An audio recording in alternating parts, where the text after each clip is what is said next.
ایک بہت بڑے بزرگ ہیں، بہت بڑے محدث ہیں، انہوں نے اس واقعے کو لکھا ہے۔ واقعہ یہ ہے، ایک لکڑہارا تھا، اس لکڑہارے کی بڑی خوبصورت بیوی تھی۔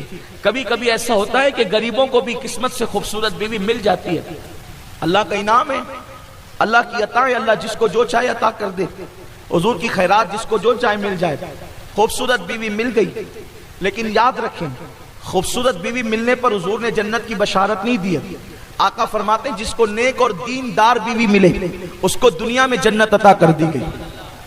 خوبصورت بیوی سے زیادہ دیندار بیوی کا ملنا بہت بڑی چیز ہے۔ دنیا میں جنت اگر کسی کے پاس ہے، سمجھ لو جس کے پاس نیک بیوی موجود ہے اس کے پاس دنیا میں جنت ہے۔ نیک بیوی کا مطلب کیا؟ یہ نہیں کہ وہ 16 سیدوں کے روزے بھی رکھے، پیر جمعرات کو روزے بھی رکھے، پنسورہ بھی پڑھے اور پھر کہے کہ ذرا جمعہ کے دن پچھر میں بھی لے کر چلنا، ایسا نہیں۔ میں تو کچھ لوگوں کو دیکھتا ہوں کہ خواتین جو ہے ان کے متعلق انہوں نے مجھے بتایا، جن کو لوگوں کو میں دیکھتا ہوں انہوں نے مجھے بتایا کہ عورتیں جب سیریل دیکھتی ہے تو کہتی ہے کہ سید صاحب کی تقریر میں سنا درود شریف پڑھنا چاہیے، اور درود شریف پڑھتے ہوئے سیریل بھی چل رہا ہے۔ یہ ایسا کون سا تقوی ہے؟ اس تقوی کے متعلق ہمارے بزرگوں نے فرمایا یہ تقوی نہیں ہے، اس تقوی کو لقوہ ہے۔ تقوی اس کو نہیں کہتے کہ معاذ اللہ با مسلمہ اللہ اللہ با برحمن رام رام، اس کا نام تقوی نہیں ہے۔ تقوی یہ ہے دل سے۔ یہ کیا ہے؟ تسبیح بھی چل رہی ہے، ادھر سیریل بھی چل رہا ہے، ایسا اسلام یہ بات نہیں کرتا۔ اگر درود شریف پڑھ رہے ہو تو پھر تصویروں پر نظر نہیں ہونا چاہیے، درود شریف پڑھ رہے ہو تو پھر زنا کے مناظر پر نظر نہیں ہونا چاہیے، درود شریف پڑھ رہے ہو تو پھر تصور گنبد خضرا کا ہونا چاہیے، سنہری جالیوں کو ہونا چاہیے، اس کی برکتیں آپ کو ملے گی۔ یہ بلکہ میں تو کہتا ہوں کہ معاذ اللہ اگر کوئی اللہ کا ذکر کرتے ہوئے زنا کے مناظر دیکھ رہا ہے تو یہ ایک اعتبار سے بے ادبی اللہ کے ذکر، اللہ کے ذکر کی توہین ہے۔ یہ میرے پیارے آقا علیہ السلام کے پیارے دیوانوں، طبیعت کی راہ مت چلو، رستے مت نکالو، شریعت کی راہ چلو۔ ایک بزرگ فرماتے ہیں کہ ایک لکڑہارے کو بہت خوبصورت بیوی ملی، وہ تھی تو خوبصورت مگر وہ نیک نہیں تھی۔ نیک بیوی بڑی عظیم چیز، یہاں پہ مجھے نیک بیوی کے متعلق بات آئی۔ نیک بیوی کا مطلب یہ ہے وہ شوہر کو تنگ نہ کرے۔ عورتیں بھی سن رہی ہوگی، خواتین بھی یہاں موجود ہے، دور دور سے آئی ہوگی۔ نیک بیوی کا مطلب یہ ہے وہ اپنے شوہر کو تنگ نہ کرے، یعنی کہ اس ضرورت سے زیادہ اس پہ بوجھ نہ ڈالے۔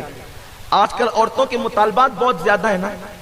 کسی بہت بڑے ابھی قریب کے مفکر نے کہا کہ کل کی عورتیں کہتی تھی ذرا بچوں کے لیے کھانا لے کر کے آنا آتے آتے، آج کی عورتیں کہتی تھی گھر میں کہتی ہے کھانا ہو یا نہ ہو میری میک اپ کا سامان ضروری ہے، اس لیے کہ اگر میں گھر سے باہر نکلوں گی اور میک اپ کے بغیر نکلوں گی تو لوگ کیا کہیں گے۔ میں کہتا ہوں کہ میک اپ کیا چیز ہے؟ آج کل تو اچھا یہ بات بھی کہوں تو انصاف نہیں ہوگا کہ آج کل عورتیں میک اپ کرتی ہے، ہم تو دیکھتے ہیں کہ آج کل جو ہے وہ مرد بھی میک اپ کرتے ہیں، لوگ جو ہے وہ پروگرامات میں آنے سے پہلے میک اپ کرتے ہیں۔ اور کیوں بھئی؟ آپ اچھے نظر آئیں۔ نادان مومن کے لیے وضو سے بڑھ کر میک اپ کیا ہے؟ حضور فرماتے ہیں جو وضو کرتے ہیں ان کے چہرے دنیا میں بھی چمکتے ہیں اور آخرت میں بھی چمکتے ہیں۔ اور چہروں کی یہ سفید چمڑیوں کی اسلام میں اہمیت نہیں ہے، روشن اور منور دلوں کی اہمیت ہے۔ اور یاد رکھنا جن کے دل چمکتے ہیں ان کے چہروں سے اللہ رب العزت لوگوں کے دل میں خود بخود محبت پیدا کر دیتے۔ کیوں؟ حضرت بلال کا چہرہ خوبصورت نہ تھا؟ رنگ کے اعتبار سے تو لوگ کہتے ہیں کالا تھا، لیکن میرا ایمان کہتا ہے، ایمان کی نظر سے دیکھتا ہوں تو وہ اتنے خوبصورت تھے کہ بلال کا دل دیکھ کر چاند شرماتا تھا۔ دل چمکتے ہیں تو چہرے خود بخود محبوب ہو جاتے ہیں، اور جن سے خدا محبت کرتا ہو ان چہروں کو دیکھ کر خدا یاد آتا۔ ہم نے ایسے بزرگوں کی بھی زیارتیں کی ہے جن کے چہرے بہت سفید نہ تھے لیکن چہرہ دیکھ کر لگتا تھا کہ کسی اللہ والے کے سامنے بیٹھے ہوئے۔ ایسا بھی لوگوں نے آج کل سفید چمڑی کو سب کچھ سمجھ لیا۔ اللہ تعالیٰ لوگوں کو ہدایت عطا فرمائے، خیر عطا فرمائے، پہچان دے اللہ تعالیٰ۔ اللہ تعالیٰ سونے کی پہچان دے، سونے اور پیتل میں لوگ فرق کر سکیں۔ اللہ لوگوں کو پہچان عطا کرے کہ لوگ جوہر میں، ہیرے میں اور عام پتھروں میں فرق کر سکیں۔ لیکن یاد رکھیں یہ پہچان بہت آسان نہیں ہے۔ جوہر کی گت جوہری جانے جو کوئی جوہری ہووے۔ جو جوہری ہوتا ہے نا وہ جانتا ہے کہ جوہر کیا ہے، اور بھٹیارے کو کیا پتا کہ جوہر کیا چیز ہے۔ آپ نے سنا ہے نا، آپ کو پتا ہے نا، معلوم ہے آپ کو، میں نے کہیں عرض کیا تھا لیکن بات دور نہ نکل جائے، بہت اشارہ دینا چاہتا ہوں صرف۔ ایک مرتبہ ایک پیر صاحب کے پاس مرید آیا، اور مرید تھوڑا سا منچلا تھا، جیسے آج کل کے کچھ مرید ہوتے ہیں۔ اس کو پہچان نہیں تھی کہ شیخ کامل کی اور اللہ کے برگزیدہ بندے کی. یہ کوئی ضروری تھوڑی ہے نا کہ اگر کوئی شخص یا کوئی بندہ بہت خوبصورت لباس میں ملبوس ہو کر کے آئے تو اس کا دل بھی خوبصورت ہو. ایسا کوئی ضروری تھوڑی ہے. امامے کے پیچ و تاب کی خوبصورتی کسی کو ولی تھوڑی بنا دیتی ہے. دل سنورتے ہیں نا تو پھر کوئی ولی بنتا ہے. اور ولی کی بڑی پہچان عرض کر دوں, ولی دو کام کرتا ہے, اپنا دل سنوارتا ہے, اپنا دل سنوارتا ہے اور دوسروں کا دل سنبھالتا ہے. اپنا خود کا دل سنوارتا ہے اور دوسروں کے دل, یعنی وہ ایسے کام نہیں کرتا کہ کسی کا دل ٹوٹے, وہ ایسی بات نہیں کرتا کہ کسی کا دل ٹوٹے. ولی کی پہچان اس لیے کہ وہ خود صاحب دل ہوتا ہے تو اسے دل کی اہمیت پتہ ہوتی ہے. تو ایک بزرگ نے اپنی انگوٹھی دیا, فرمایا بیٹے جا اور جا کر تھوڑا تلاش کر کے یہ اس کو بیچ دے, میں بیچنا چاہتا ہوں. وہ گیا ایک بھٹیارے کے پاس, کہا کہ یہ انگوٹھی آپ خریدیں گے؟ مختلف لوگوں نے اس پر مختلف تفسیریں کی ہیں.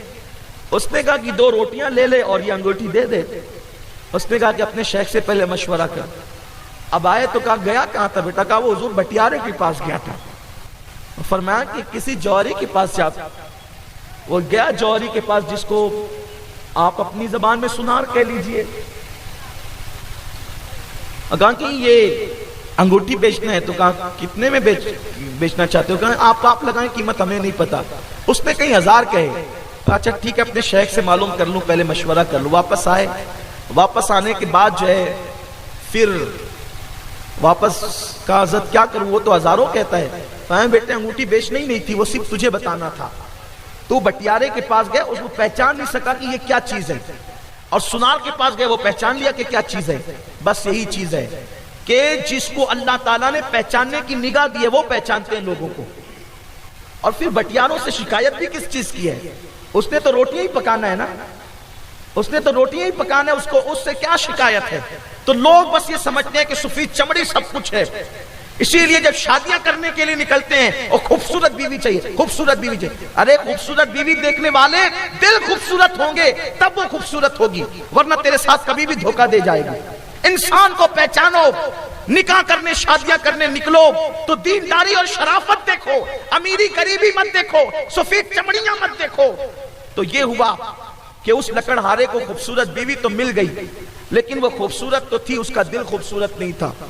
ایک مرتبہ بادشاہ کی نظر لکڑہارے کی بیوی پہ پڑی. تو آپ جانتے ہیں نا کچھ ایسے بلی صفت لوگ ہوتے ہیں جن کی نیت ہمیشہ چھچڑے میں ہوتی ہے. تو اس کی نظر جیسے لکڑہاری کی بیوی پہ پڑی تو اس نے فوراً دل میں خیال کیا اتنی خوبصورت بیوی لکڑہارے کی, اس کو تو میرے محل میں ملکہ ہونا چاہیے تھا. اس نے ایک بوڑھی کنیز سے کہا کہ جا کر کے لکڑہارے کی بیوی کو کچھ ایسی پٹی پڑا کہ وہ لکڑہارے سے طلاق لے لے, اور طلاق لینے کے بعد وہ مجھ سے شادی کر لے. لکڑہارا بیچارہ, لکڑہارا سمجھتے ہیں نا, لکڑہارے کا مطلب ہوتا ہے لکڑیاں کاٹنے والا اور بیچنے والا, وہ لکڑیاں جو کاٹتا ہے. لکڑہارے کا مطلب یہ نہیں سمجھے کہ وہ کوئی لکڑا بھی ہارتا ہے, ایسا نہیں ہے, بلکہ وہ لکڑیاں کاٹ کر کے مارکیٹ میں بیچتا ہے.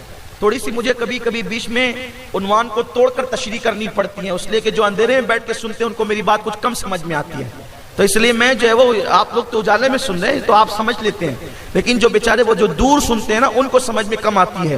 تو اس لیے ان کے لیے کبھی کبھی مجھے تشریح کرنی پڑتی ہے کہ لکڑہارے کا مطلب یہ نہیں کہ وہ لکڑا بھی ہار گیا, وہ لکڑا نہیں ہارا اس نے, وہ لکڑہارے کا مطلب یہ ہوتا ہے کہ وہ لکڑی کاٹ کر بیچنے والا. ورنہ آپ یہ سوچیں گے کہ یہ علی با بھی ہمیں سمجھاتے ہیں, آپ کو نہیں, آپ تو بہت سمجھدار ہیں ماشاءاللہ, آپ تو اشاروں کی زبانیں سمجھتے ہیں نا, اس لیے کہ آپ کے دل میں غوث و خواجہ کی محبت موجود ہے, آپ کے دل میں صحابہ اور اہل بیت کی محبت موجود ہے. میں اشارے کرتے چلوں تو بھی پوری تقریر ہو جائے, لیکن بہرحال تشریح کہیں کہیں مجھے کرنی پڑتی ہے. میرے علماء بھی کبھی مجھے کہتے ہیں اسٹیج سے اترنے کے بعد آپ نے ٹائم بہت پاس کر دیا تشریح کرنے کے اندر. تو میں کہتا ہوں کہ کیا کروں بھائی, جو لائٹ میں بیٹھتے ہیں ان کا تو کوئی خوف ہی نہیں ہے, خوف تو ان کا ہے جو اندھیرے میں بیٹھ کر سنتے ہیں, تو ان کا بھی خیال کرنا پڑتا ہے, تھوڑا سا ان کا بھی دیکھنا پڑتا ہے ذرا سا. ہاں تو عرض یہ کر رہا تھا کہ لکڑہارے کی بیوی کے پاس وہ بڈھی پہنچی, اور پہنچنے کے بعد ان لوگوں کو اس کو کہا کہ یہ کیا غربت میں تو زندگی گزار رہی ہے. کچھ ایسی عورتیں ہوتی ہیں نا جو گھروں میں جاتی ہے اور عورتوں کو بہکاتی ہے, اور ان کے گھروں کو پھوڑتی ہے، تباہ کرتی، کبھی ساس کو بہکا رہی ہے، کبھی ننن کو بہکا رہی ہے، کبھی شوہر کو بہکا رہی ہے، کبھی بہوئی کو بہکا رہی ہے، اور ایسی عورتیں گھروں کو پھوڑنے کا کام کرتی ہے۔ لیکن ایسے وقت پہ ہمیں بالکل مروت نہیں کرنا چاہیے۔ جب دیکھا کہ کوئی اختلاف یا فتنہ پیدا کرنے والا ہے تو اس کی مروت نہیں ہونا چاہیے، اس کو سیدھا باہر کریں، ورنہ آپ کا گھر تباہ ہو جائے گا، آپ کا گھر برباد ہو جائے گا۔ کئی مکانات اور کئی گھر برباد ہوتے ہیں، لوگوں کو گھر برباد کرنا بہت پسند ہے، اور حضور نے فرمایا کہ جو لوگوں میں پھوٹ پیدا کرے وہ ہم میں سے نہیں ہے، وہ کوئی اور ہوگا لیکن ہم میں سے نہیں ہے۔ حضور فرماتے وہ ہم میں سے نہیں۔ تو عورت پہنچی، اور پہنچنے کے بعد کہا کہ کیا غربت میں، تنگ دستی میں زندگی گزاری، تجھ سے تو بادشاہ محبت کرتا ہے، اگر تو چاہے تو بادشاہ کے ساتھ تیرا نکاح ہو جائے، تو ملکہ بن کے زندگی گزارے۔ اس لالچی عورت نے دیکھا کہ مجھے تو بادشاہ کی طرف سے آفر ہے، وہ شوہر کے ساتھ بے وفا ہو گئی۔ یہ بہت کٹھن منزل ہوتی ہے۔ اگر کسی عورت کو شوہر کا بے وفا بنانے کے لیے کوئی سازش کرے تو ایسے موقع پر عورت کے لیے بہت بڑی امتحان اور آزمائش کا موقع ہوتا ہے۔ اس وقت تو عورتوں کو چاہیے کہ وہ ہر زیب و زینت پہ لات مار دے اور اپنی شوہر کے ساتھ وفا کا حق ادا کرے۔ جیسے سیدنا ایوب علیہ السلام کی بیوی، حضرت ایوب علیہ السلام کے بدن میں جب بیماری لگی تو سب نے آپ کا ساتھ چھوڑ دیا، لیکن بی بی رحمت، اللہ اکبر، انہوں نے ساتھ نہیں چھوڑا، حتیٰ کہ جنگل میں حضرت ایوب علیہ السلام بظاہر کسی کام کاج کے قابل نہ رہے تو حضرت بی بی رحمت جنگل سے شہر جاتی اور لوگوں کے ساتھ کچھ کام کاج میں ان کا ہاتھ بٹاتی، اور اس سے آپ کو جو پیسے ملتے، جو اجرت ملتی، اس سے کھانا خرید کے لاتی اور حضرت ایوب علیہ السلام کی خدمت کرتی۔ ایسی خدمت گزار بیوی کا تذکرہ اللہ نے جہاں داستان ایوب کو قرآن میں بیان کیا ہے، اس شریف، مقدس اور عظیم صبر کرنے والی وفادار بیوی کا تذکرہ بھی اللہ نے قرآن میں بیان فرمایا ہے۔ آج تک کے قرآن میں بیوی رحمت کا ذکر موجود ہے۔ یہ بہت کٹھن وقت ہوتا ہے۔ دنیا کی رنگریلیاں تو یہ چند دن کے، 4 دن کی چاندنی ہے، یہ ہمیشہ رہنے والی نہیں ہے۔ اس لیے جب بھی کوئی تمہارے گھر کو اجاڑنا چاہے دولت کی لالچ دے کر، پارکوں کی لالچ دے کر، محلوں کی لالچ دے کر، مکان اور دکان کی لالچ دے کر، آرائش و آشائش کی لالچ دے کر، اس وقت ایک بیوی کی ذمہ داری بنتی ہے وہ شوہر سے وفا کرے۔ اس لیے کہ جو بیوی شوہر سے وفا کرے گی اللہ اسے بغیر حساب و کتاب جنت میں داخل فرمائے گا۔ یہ مقدر اور قسمت کی بات ہے۔ کسی کو مالدار شوہر ملا، کسی کو غریب شوہر ملا، کسی کو خوبصورت ملا، کسی کو کم خوبصورت ملا، کسی کو پڑھا لکھا ملا، کسی کو ان پڑھ ملا۔ یہ تقدیر کی بات ہے، اس لیے کہ رشتے یہ خدا کی طرف سے بن کر آتے ہیں۔ قدرت نے جو فیصلہ کر دیا اس فیصلے پہ تمہیں راضی رہنا چاہیے۔ اور ایک مرتبہ جس شوہر کے ساتھ بندھن میں تم بندھ گئی ہو میری بہنوں، بس مکمل توجہ آپ کی اسی کی طرف ہونی چاہیے، اور آپ کو کوشش کرنا چاہیے، آپ کو کوشش کرنا چاہیے، آپ کو کوشش کرنا چاہیے کہ آپ کا شوہر آپ سے راضی رہے۔ جس کا شوہر اس سے راضی ہے اللہ بھی اس سے راضی ہے۔ بات دور نہ نکلے، لیکن ایک بات مجھے یہاں یاد آئی۔ ایک بہت بڑے نحوی تھے، نحوی، ہمارے علماء سمجھتے ہیں علم نحو یہ لوگ پڑھاتے رہتے ہیں، اور بہت بڑے نحوی تھے مگر بہت خوبصورت نہیں تھے۔ وہ ان کو خوبصورت بیوی ملی تھی، جب بھی گھر میں آتے تھے تو کہتے تھے بیوی صاحبہ، بیگم صاحبہ، آپ بھی جنتی ہو اور میں بھی جنتی ہوں۔ ماحول اچھا رہتا تھا تو اچھے ماحول میں تو ساری باتیں ہضم ہو جاتی ہیں نا، لیکن جب ماحول اچھا نہیں ہو تو پھر چھوٹی چھوٹی بات پر بھی پکڑ دکڑ ہوتی ہے۔ تو ماحول اچھا تھا تو وہ بیچاری مسکرا کے ٹال دیتی تھی کہ ٹھیک ہے آپ بھی جنتی ہم بھی جنتی، اتنی بڑی بشارت قبول کر لیتی تھی۔ ایک دن موڈ اچھا نہیں تھا تو ناوی صاحب نے گھر میں آتے ہوئے جیسے ہی کہا کہ آپ بھی جنتی اور ہم بھی جنتی، تو اس نے کہا اس کے سوا بھی کچھ یاد ہے آپ کو؟ جب بھی دیکھو جب بھی وہی ایک بات، آپ بھی جنتی اور ہم بھی جنتی، اور آپ بھی جنتی اور ہم بھی جنتی، اور آپ بھی جنتی ہم بھی جنتی، کچھ اس کے سوا بھی یاد ہے؟ اور اس کے بعد کہتی ہے اچھا ٹھیک ہے اب آج بتائی دیجئے کہ یہاں جو آپ جنت کے دعوے دار ہیں اور ہم کو بھی جنت بانٹ رہے ہیں، اس کا کوئی ثبوت بھی آپ کے پاس ہے؟ پڑھے لکھوں کے پاس حلم بہت ہوتا ہے، صبر بہت ہوتا ہے۔ جب بیوی نے کہا نا کہ آپ جو کہتے ہیں کہ آپ بھی جنتی اور ہم بھی جنتی، اس کا کوئی ثبوت ہے؟ کہا بالکل ہے۔ دیکھو تم بہت خوبصورت ہو اور میں کالے رنگ کا ہوں، یہ آپ کی زبان میں کہہ دوں، ان کو نہیں کہہ رہا ہوں، صرف آپ کو سمجھانے کے لیے کہ میں تو کالا کلوٹا بدصورت ہی صحیح، حالانکہ کوئی انسان بدصورت نہیں ہوتا۔ لقد خلقنا الانسان فی احسن تقویم، میری صورت بہت زیادہ خوبصورت نہیں ہے، میں بہت حسین نہیں ہوں، لیکن آپ تو بڑی حسین ہیں، تو میں اس لیے جنتی ہوں بیگم صاحبہ کہ جب بھی آپ کو دیکھتا ہوں تو میں دل میں سوچتا ہوں کہ ایسے کالے کلوٹے کو ایسی خوبصورت بیوی ملی، اللہ تیرا شکر ہے، تو میں شکر کر کے جنتی ہو گیا۔ لیکن جب آپ مجھے دیکھتی ہوں گی تو آپ سوچتی ہوں گی مجھ جیسی حسینہ کو ایسا کالے رنگ کا شوہر ملا جو بہت خوبصورت نہیں ہے، لیکن تم اس میں کچھ کہتی نہیں ہو نا، صبر کرتی ہوں، اور صبر کرنے والوں کے لیے بھی جنت ہے، اس لیے کہتے ہیں کہ آپ بھی جنتی اور ہم بھی جنتی۔ تو کبھی کبھی اگر ایسا ہو جائے آپ کے ساتھ بھی اس نحوی کی طرح ایسا ہو جائے یا اس کا الٹ ہو جائے تو پھر آپ بھی اللہ کا شکر ادا کر لیں تو شکر پر بھی جنت ہے، اور اگر صبر والا معاملہ ہو کہ وہ چیز وہ کوالٹی نہ ہو تو صبر کر لیا کریں، اس پہ بھی جنت ہے۔ سبحان اللہ و بحمدہ، سبحان اللہ العظیم و بحمدہ، استغفر اللہ، الحمدللہ حمدا کثیرا کثیرا، سبحان اللہ بکرۃ و اصیلا۔ میں نے یہ جو تسبیح پڑھی ہے کچھ سوچ کر کے پڑھی، آپ کچھ اور نہ سمجھیں، اور اس کا مطلب بھی اللہ کی تسبیح و تحلیل ہے۔ تو بہرحال عرض کر رہا تھا کہ صبر پر بھی جنت ہے، شکر پر بھی جنت ہے، لیکن اگر کسی خوبصورت شوہر کو زیادہ خوبصورت بیوی نہ ملے تو صبر کر لے، اس پہ جنت ہے، اور خوبصورت ملے تو شکر کر لیں، اس پہ بھی جنت ہے، لیکن کر لیا کریں، یا تو صبر کریں یا تو شکر کریں، تیسرا کوئی کام نہ کیا کریں، تیسرے کام کی طرف نہ جائیں، اسی پہ جنت ہے۔ تو لکڑہارے کی بیوی نے سوچا کہ کہاں اس لکڑہارے کی کٹیا اور کہاں وہ بادشاہ کا محل، اس کا فوراً رنگ بدل گیا، اس کا فوراً انداز بدل گیا، اس کا فوراً طور طریقے بدل گئے، بس جب بھی آئے اس کی ناک چڑھی رہے، اس کا منہ اترا رہے، منہ ٹیڑھا رہے، اینٹ کا جواب پتھر سے، محبت کا جواب بھی پتھر سے، پھول کے بدلے کانٹے۔ آخر لکڑہارا تھا، انسان تو تھا، کب تک برداشت کر سکتا تھا؟ اس نے سوچا کہ اس کا موڈ اچھا نہیں رہتا، اس کا مطلب یہ رہنا نہیں چاہتی۔ کچھ عورتیں ایسی ہوتی ہے جن کو رہنا نہیں ہوتا ہے تو ان کے سر کا درد کبھی ختم ہی نہیں ہوتا، کسی ڈاکٹر سے ختم نہیں ہوتا، ان کی ٹونائن کسی عامل سے نہیں چھوٹتی کبھی، جنہیں رہنا ہی نہیں ہے، جنہیں رہنا ہی نہیں ہے، شوہر آئے تو اس کو ٹونائن سوار ہو جاتی ہے، نہ اس ٹونائن کا کوئی عطا ہوتا ہے نہ کوئی پتہ ہوتا ہے، اب بڑے سے بڑا عامل اس کو اتار نہیں سکتا، ایسا بھی ہوتا ہے۔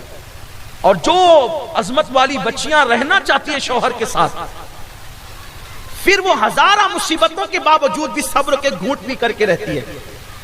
لیکن قوم کی میں ان بیٹیوں کو سلام کرتا ہوں کہ وہ ہزارہ مصیبتوں کے بعد شوہر کے ساتھ وفا کرتی ہے، حضور کو انہوں نے حضور علیہ السلام نے ان کو جنت کی بشارت دی ہے۔ اور قوم کی وہ بیٹیاں جو کسی غلطی یا غلط راہ پہ چل کر، ویسے الحمدللہ اکثر بیٹیاں ایسی نہیں ہوتی، لیکن اکا دکا اگر کوئی غلط راہ پہ چل کر اگر کسی غلطی کا شکار ہے، اگر اس کی نگاہیں کبھی کہیں اور ہیں، وہ کسی اور جگہ پر معاذ اللہ جہنم کے رستے پہ جا رہی ہے، تو میں قوم کی اس بیٹی کو یہاں سے پیغام دینا چاہتا ہوں، میری قوم کی بیٹیوں، شوہر کے ساتھ کبھی بے وفائی نہ کرنا، شوہر کے ساتھ کبھی غداری نہ کرنا، اس لیے کہ بے وفائی کا انجام کبھی اچھا نہیں ہوتا، انجام ہمیشہ برا ہوتا ہے۔ تو لکڑہارے کی بیوی نے سوچا کہ یہ غریب کی کٹیا کہاں اور محل بادشاہ کا کہاں، اس کا رخ بدل گیا، انداز بدل گیا۔ لکڑہارے نے سوچا کہ اب یہ میرے ساتھ رہنا ہی نہیں چاہتی تو اس کے ساتھ رہنا ہی بیکار ہے، اس نے طلاق دے دی۔ طلاق دینے کے بعد عدت گزاری اور عدت گزار کر کے پھر اس نے بادشاہ کے ساتھ نکاح کر لیا۔